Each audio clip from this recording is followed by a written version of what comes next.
नमस्कार दोस्तों, पाथफाइंडर में आप सभी का स्वागत है। मेरा नाम है डॉक्टर महिपाल सिंह राठौड़ और आज इस लेक्चर में हम डिस्कस करेंगे भारत सरकार के एक निर्णय के बारे में, जिसके तहत सरकार ने भारत में बनी वैक्सीन के पेटेंट को वेव ऑफ करने से मना कर दिया है। ये पूरा मुद्दा क्या है, इसका इंटरनेशनल स्तर पर क्या असर हो सकता है, हमारा जो पेटेंट का इशू चल रहा है वेस्टर्न वैक्सीन के साथ उससे क्या रिलेशन होगा, इन सभी पॉइंट्स को हम डिस्कस करेंगे और क्या ये कानूनी रूप से किया जा सकता है ये भी मैं आपको बताऊंगा। अगर आप अनअकैडमी प्लेटफॉर्म पर मेरी क्लासेस के अपडेट्स प्राप्त करना चाहते हैं तो इस आईडी पर मुझसे वहां जुड़ सकते हैं। अन्य सभी प्लेटफॉर्म्स पर मेरा हैंडल है महिपाल राठौड़। अगर आपको इस लेक्चर का पीडीएफ डाउनलोड करना है तो pathfinder_UPSC टेलीग्राम चैनल पर आप इसे डाउनलोड कर सकते हैं। अनअकैडमी सब्सक्रिप्शन पर इस वक्त एक 4-in-1 ऑफर चल रहा है, जिसके बारे में मैं आपको बताऊंगा लेक्चर के अंत में, सो स्टे बैक। तो हाल ही में भारत सरकार ने यह निर्णय लिया है कि वैक्सीन के प्रोडक्शन को बढ़ाने के लिए वैक्सीन के पेटेंट को वेव ऑफ नहीं किया जाएगा। 10 मई को यानी कि कल भारत की केंद्र सरकार ने सुप्रीम कोर्ट में यह कहा कि सुप्रीम कोर्ट ड्रग प्राइसिंग या फिर वैक्सीन की प्राइसेस को फिक्स करने के मुद्दे पर हस्तक्षेप ना करे।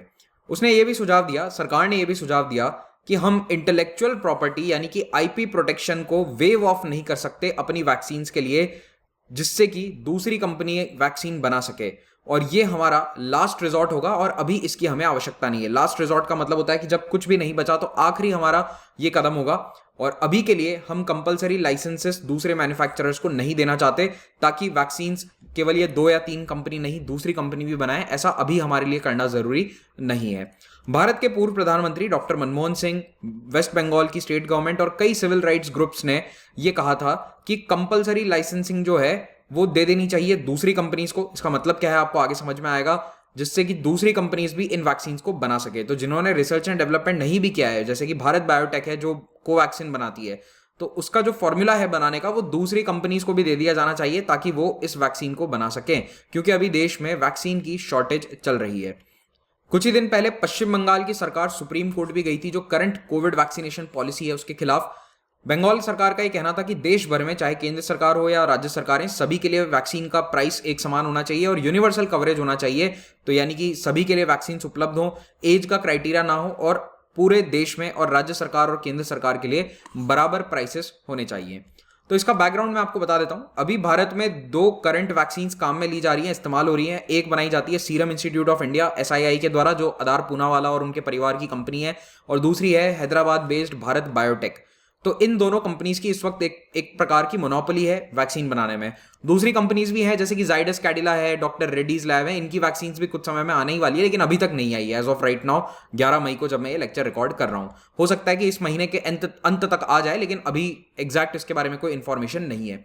तो इन दोनों कंपनीज का एक प्रकार का मोनोपोली है कोविडशील्ड और कोवैक्सिन का, क्योंकि इनके पास पेटेंट राइट्स हैं। कोविडशील्ड जो है ये एस्ट्राजेनेका और ऑक्सफोर्ड के द्वारा तैयार करी गई वैक्सीन है, जिसको भारत में सीरम इंस्टीट्यूट के द्वारा बनाया जा रहा है, because they have agreement with the company AstraZeneca.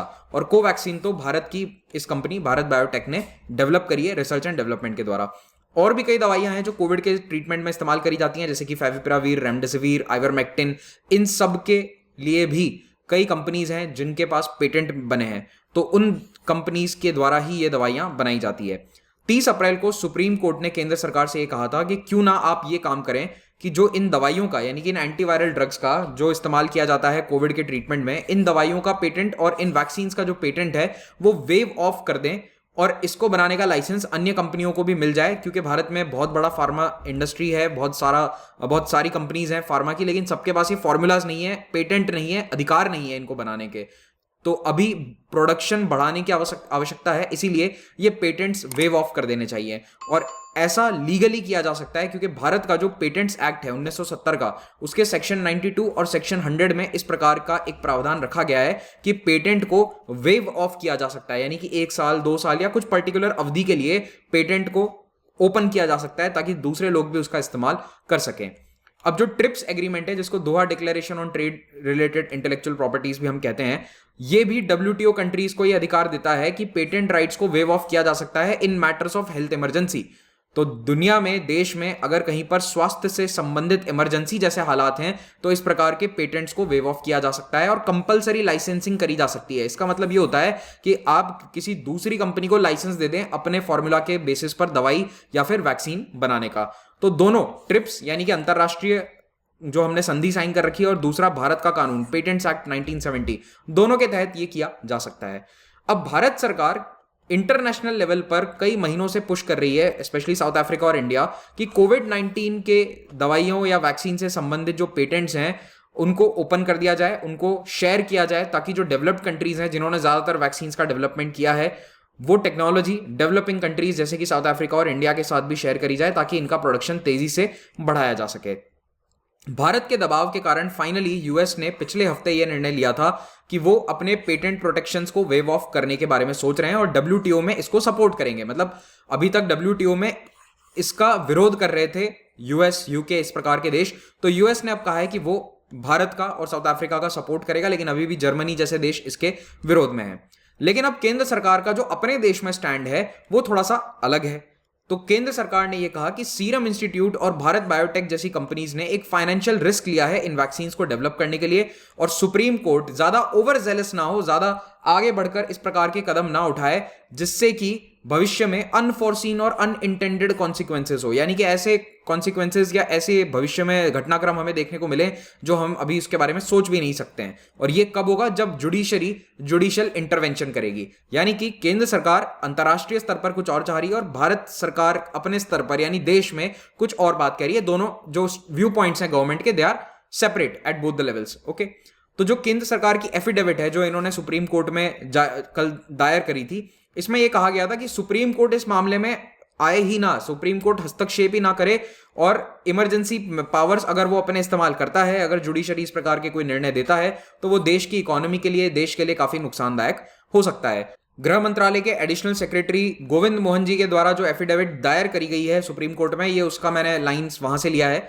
तो इसमें आप पढ़ सकते हैं, there is little room for judicial interference, यानी कि न्यायपालिका इसमें हस्तक्षेप करे इसके लिए बिल्कुल भी जगह नहीं है, और भविष्य में दिक्कत आ सकती है। जो डॉक्टर साइंटिस्ट हैं उनके पास इनोवेशंस के लिए टाइम नहीं होगा और सही परिस्थितियां नहीं होगी अगर इस प्रकार का जुडिशियल इंटरफेरेंस किया जाता है। ठीक है, अब सरकार से कोर्ट ये पूछ रहे हैं तो फिर आप वैक्सीन के लिए क्या करेंगे? तो सरकार ये कह रही है कि हम अपने डिप्लोमेटिक एफर्ट्स के माध्यम से, दूसरे देशों की मदद के माध्यम से वैक्सीन और ड्रग्स की कमी को पूरा कर लेंगे। इनका कहना है कि ये काम एग्जीक्यूटिव का है, और एग्जीक्यूटिव यानी कि हम सरकार इसको अपने डिप्लोमेटिक चैनल्स के माध्यम से पूरा कर लेंगे। तो आपको ट्रिप्स या फिर 1970 के पेटेंट एक्ट के प्रावधानों को लागू करने का बिल्कुल भी आवश्यकता इसकी नहीं है, आप इसमें अभी इंटरफेयर ना करें। एक और पैराग्राफ इन्होंने ऐड किया इसी एफिडेविट का, जो मैं यहां पर लिख रहा हूं। इसमें यह लिखा गया है कि अगर जुडिशरी इस वक्त इस मामले में इंटरफेयर करती है तो ये देश के अंतरराष्ट्रीय स्तर पर जो सारे एफर्ट्स किए जा रहे हैं उनके लिए नुकसानदायक हो सकता है। तो इसीलिए इन पेटेंट इश्यूज के अंदर सुप्रीम कोर्ट को हस्तक्षेप नहीं करना चाहिए। सरकार ने एक और बात कही कि अभी कमी वैक्सीन बनाने की कैपेसिटी की नहीं है, कमी है रॉ मटेरियल्स की। जो वैक्सीन जिन चीजों से बनती है उसकी कमी है, तो अगर वो हमारे पास आ जाए तो जो एग्जिस्टिंग कैपेसिटी है गवर्नमेंट के अनुसार उससे काम चल जाएगा।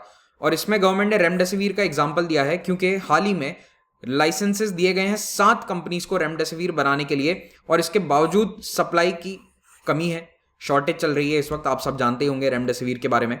तो इसीलिए अगर दूसरी कंपनीज को अभी लाइसेंस दे भी दिया जाता है प्रोडक्शन करने के लिए वैक्सीन्स का, तो इमीडिएटली उससे कोई फर्क नहीं पड़ेगा, क्योंकि ये जो नई कंपनीज हैं जिनको प्रोडक्शन के लिए लाइसेंस दिया जाएगा, कंपलसरी लाइसेंस, ये रॉ मटेरियल्स कहां से लाएंगे? अगर लाने ही होते रॉ मटेरियल्स तो भारत बायोटेक और सीरम इंस्टीट्यूट भी लेकर आ सकते हैं। तो ये रेमडेसिविर का जो एग्जांपल है ये हमें बताता है कि इमीडिएटली ये प्रॉब्लम सॉल्व नहीं हो सकती। सरकार अभी जितनी भी एंटीवायरल ड्रग्स हैं इन सबको मॉनिटर कर रही है, इनके प्राइसेस को मॉनिटर कर रही है, क्योंकि इनिशियली कुछ कंप्लेंट्स थी कि कई जगह ये बहुत हाई प्राइसेस पर बेची जा रही हैं ड्रग्स। और आपको बता दूं कि भारत में जो ड्रग प्राइस कंट्रोल ऑर्डर 2013 है उसके अनुसार एक साल में 10% से ज्यादा किसी भी दवाई की प्राइस नहीं बढ़ाई जा सकती। ठीक है, तो ये drug price control order DPCO 2013 का रूल है। तो इसीलिए सरकार ने अभी रिसेंटली कुछ प्राइसेस की लिस्ट जारी भी करी थी रेमडेसिविर के लिए कि इन प्राइसेस से ज्यादा, MRP से ज्यादा इनको नहीं खरीदा या बेचा जा सकता दुकानों में।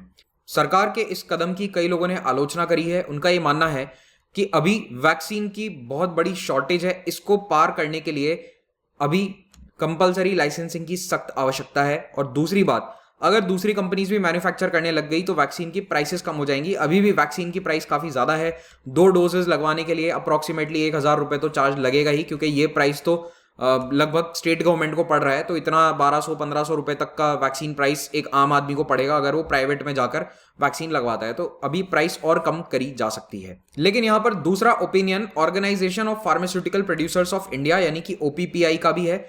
इस संगठन का ये मानना है, जो ड्रग कंपनीज हैं इनका ये संगठन है, इनका ये कहना है कि अगर अभी IP राइट्स को वेव ऑफ कर भी दिया जाता है तो तुरंत अवेलेबिलिटी में कोई फर्क नहीं पड़ने वाला है, क्योंकि बहुत टाइम लग जाता है बूस्ट करने में, प्रोडक्शन को फैक्ट्रीज लगाने में, प्रोडक्शन स्टार्ट करने में और उसको मार्केट में पहुंचाने में कई महीने लग सकते हैं। तो ऐसा नहीं है कि 1 या 2 हफ्ते के अंदर अंदर ये दवाइयां या ये वैक्सीन आम जनता तक पहुंच जाएंगी। तो इसीलिए इनका मानना है कि IP वेवर नहीं मिलना चाहिए। ये फार्मास्यूटिकल कंपनीज का ऑर्गेनाइजेशन है। इंडस्ट्री बॉडी का कहना है कि अगर प्रोडक्शन कैपेसिटी बढ़ानी ही है तो ये कैसे किया जा सकता है, जो ऑलरेडी वैक्सीन मैन्युफैक्चर कर रहे हैं कंपनीज यानी कि SII और भारत बायोटेक, इनको अपनी प्रोडक्शन कैपेसिटीज या प्रोडक्शन साइट्स को बढ़ाना होगा।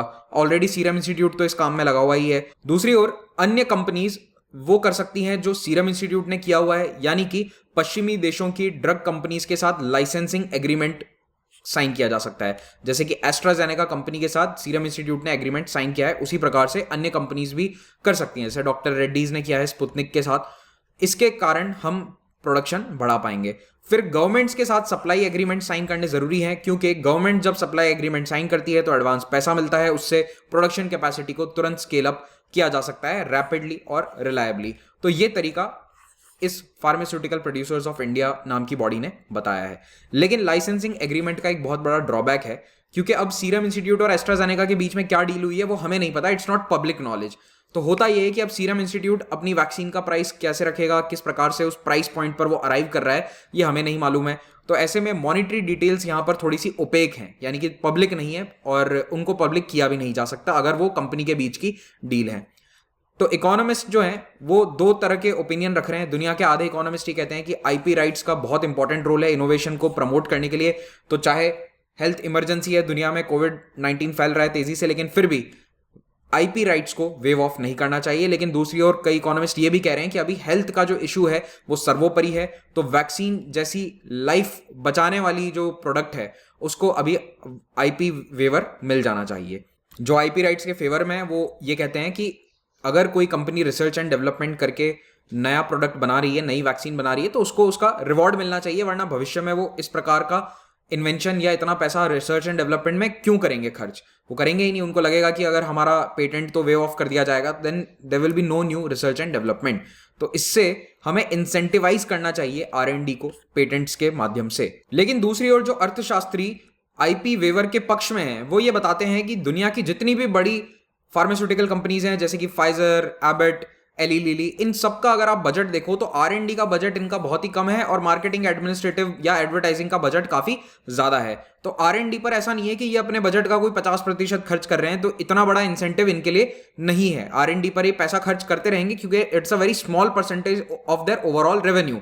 तो चाहे इनसे अगर आप पेटेंट हटा भी लो तो R&D पर इतना अफेक्ट नहीं आने वाला है। एक और आर्ग्यूमेंट है इन लोगों की तरफ से, वो ये कि जितनी भी दुनिया की वेस्टर्न कंट्रीज की भी वैक्सीन है उन सब में ज्यादातर सरकारों ने पैसा लगाया है। जैसे कि एस्ट्राजेनेका वाली वैक्सीन है उसमें यूके की गवर्नमेंट ने पैसा डाला था, नोवोवैक्स के लिए अमेरिकन गवर्नमेंट है, जॉनसन जॉनसन में भी अमेरिकन गवर्नमेंट है। तो इन सभी दवाइयों के या इन सभी वैक्सीन के लिए सरकारों ने पैसा दिया था। जो ब्लू कलर का आपको ब्लॉक दिख रहा है दैट शोज गवर्नमेंट फंडिंग, ठीक है, और जो येलो या रेड है वो सारा प्राइवेट या नॉट फॉर प्रॉफिट फंडिंग है। तो कुल मिलाकर पिछले साल ये वैक्सीन इतनी जल्दी तैयार ही इसीलिए हो पाई थी क्योंकि गवर्नमेंट्स ने इनमें बहुत पैसा डाला था, इसीलिए कोविड-19 की वैक्सीन रिकॉर्ड समय में तैयार हुई है। भारत में भी आप देखो तो कोवैक्सीन को डेवलप करने में हमारे नेशनल इंस्टीट्यूट ऑफ वायरोलॉजी का काफी बड़ा योगदान है। ICMR के साथ डेवलप करी गई है मिलकर ये वैक्सीन, ठीक है। तो ऐसे में ये कहना गलत है कि कोवैक्सीन के सारे जो पेटेंट्स हैं वो भारत बायोटेक के पास ही होने चाहिए कि सारा काम उन्होंने ही किया है। यहां पर भी गवर्नमेंट का रोल रहा है। तो आपका इस बारे में क्या कहना है कमेंट में बताइएगा। भाषा की मर्यादा बनाए रखें, और अगर आपको इस लेक्चर का PDF डाउनलोड करना है तो आप इन टेलीग्राम चैनल से उसे डाउनलोड कर सकते हैं। हमारी 3 फ्री टेस्ट सीरीज हैं, आप उनको ज्वाइन कर सकते हैं। You can use this code to unlock them. अगर आप 2022 या 23 की तैयारी कर रहे हैं then you can study and learn from Unacademy platform. यहां पर अगर आप अभी सब्सक्रिप्शन अवेल करते हैं तो आपको 4 बेनिफिट मिलेंगे। फर्स्ट इज कि आपको 3 महीने की एक्स्ट्रा वैलिडिटी मिल रही है। सेकंड, आपको प्रिंटेड बुक्स फ्री में मिल रही हैं। तीसरा, EMI option is now available. उसके लिए आपको बस नीचे दिए गए लिंक पर क्लिक करना है और वो बेसिक सा फॉर्म भरना है bit.ly वाला। और चौथा, अगर आप कोड यूज करते हैं महिपाल तो आपको 10% फ्लैट डिस्काउंट मिलेगा on all the courses that are available. तो चाहे वो प्लस कोर्स हो या आइकॉनिक, इन सभी में ये डिस्काउंट्स अवेलेबल हैं। तो आपको ये वाले प्राइसेस पे नहीं करने हैं, ये वाले प्राइस आपको पे करने रहेंगे। आइकॉनिक कोर्स के अंदर आपको एक मेंटोर मिलेंगे जो आपको डे टू डे गाइड करेंगे और जीएस मेंस आंसर राइटिंग की प्रैक्टिस करवाएंगे। इस वक्त मेरा एक प्लस कोर्स ऑन गोइंग है आर्ट एंड कल्चर का, रोज रात को 8 बजे उसकी क्लास होती है, आप चाहें तो उसे भी ज्वाइन कर सकते हैं if you are a plus course subscriber. और ऑप्शनल की तैयारी के लिए भी कोर्सेज अवेलेबल हैं and these prices have been slashed by 25% now. So ये प्राइसेस भी नहीं है, 57,000 rupees you can get the optional plus GS combo and उस पर भी 10% डिस्काउंट है अगर आप ये कोड यूज करते हैं। इन सभी एग्जाम्स की तैयारी कर रहे हैं तो इनके कोर्सेज को भी आप चेकआउट कर सकते हैं unacademy.com पर जाकर। हर रविवार को कॉम्बैट होता है जिसमें कि आप स्कॉलरशिप जीतने का एक सुनहरा अवसर रखते हैं, इसमें हिस्सा लीजिए। Use this code while registering और एनरोलिंग, और ये हिंदी और इंग्लिश दोनों में अवेलेबल है। Thank you very much for watching this, have a great day.